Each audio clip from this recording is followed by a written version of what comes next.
let's give it a watch, because again, like I have not watched this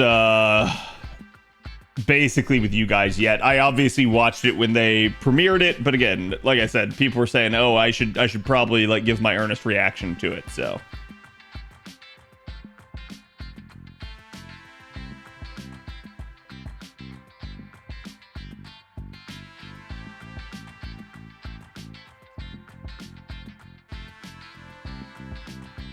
okay, so that's interesting, because I have at least like some insight from when this came out like 2 years ago. So it's really interesting. Obviously, it's quality in the same way that like so many of these trailers obviously are, because I think it's like A1 Pictures that normally deals with most of them, and they've handled a lot of like big projects.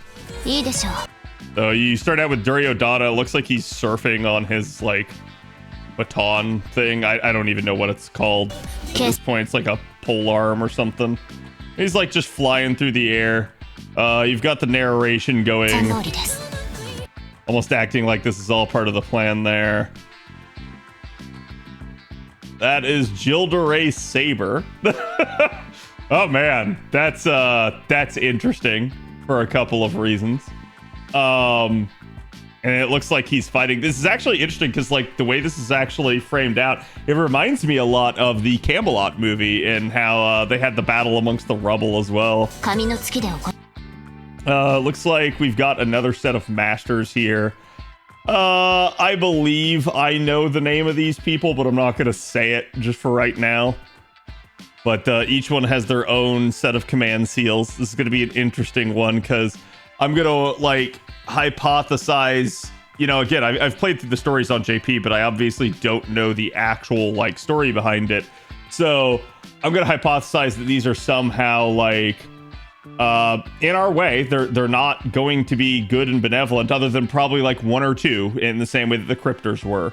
And it's probably going to very much be an adversarial relationship where they're meant to stop us.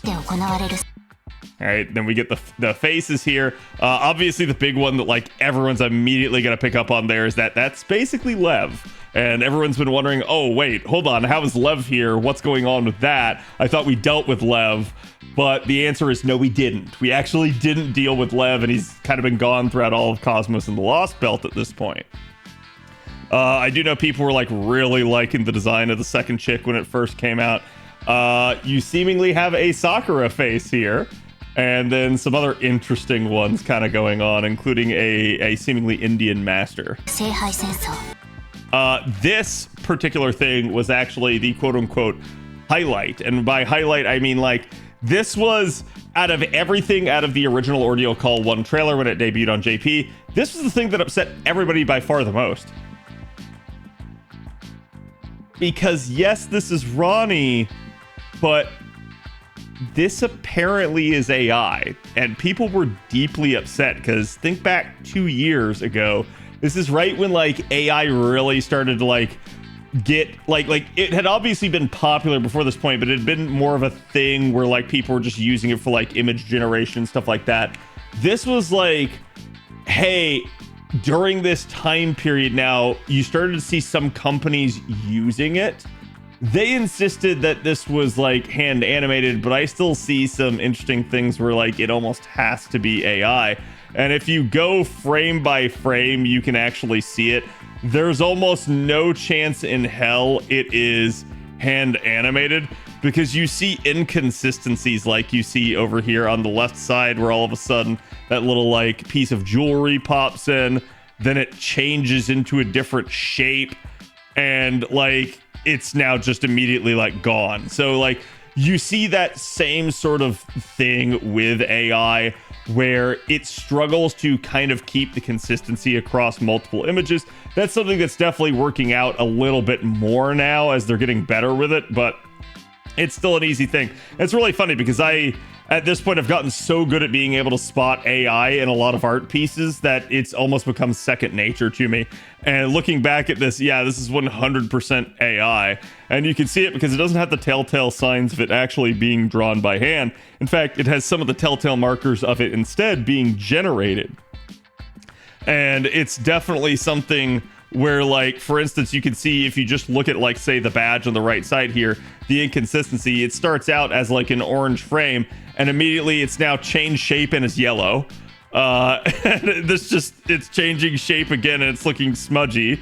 So it's like, and now it's back to red, but it's off of her, like the code is off of her. So it's too weird and inconsistent for it to not be AI. And so they caught a lot of flack with this particular segment. I thought it was actually kind of cool what they were trying to do here.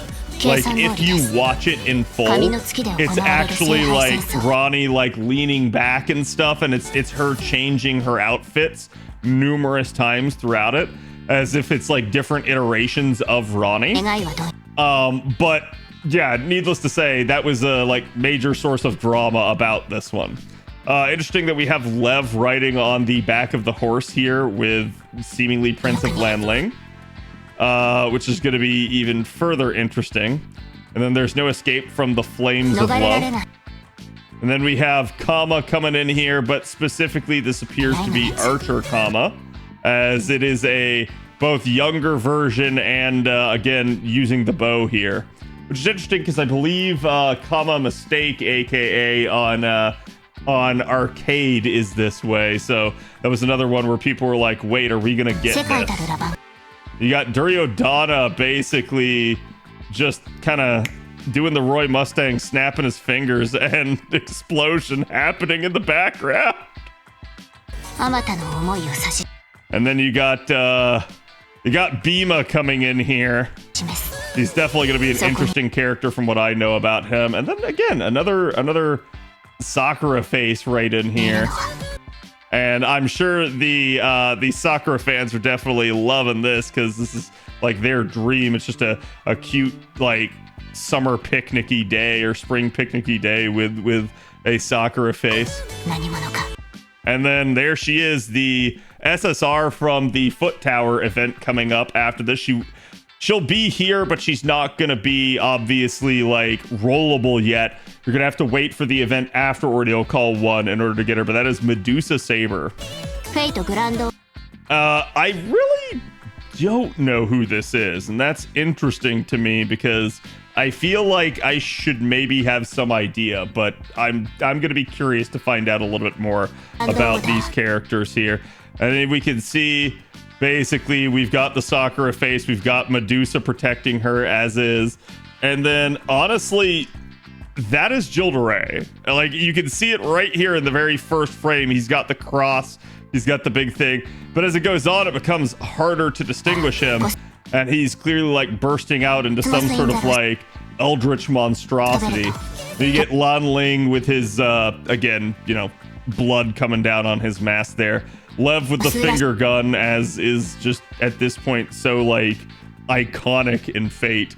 Not that it wasn't a thing before Fate, it definitely was, but it's hilarious to see how many characters in Fate use the finger gun. And then looks like the Indian master here screaming at the end. And then Duryodhana coming in to just like pull the full meme as he's just coming in swinging and punching. And then clearly the I don't know what to call her, the star-faced master here. And then Kama. And then young Sion, which is, we already kind of saw this from the preview in the stream. It's like this is a younger version of Sion that we're encountering. So this should be really interesting to see where this story goes. But yeah, that's the trailer in substance. Like I said, there's a lot of interesting stuff there in that.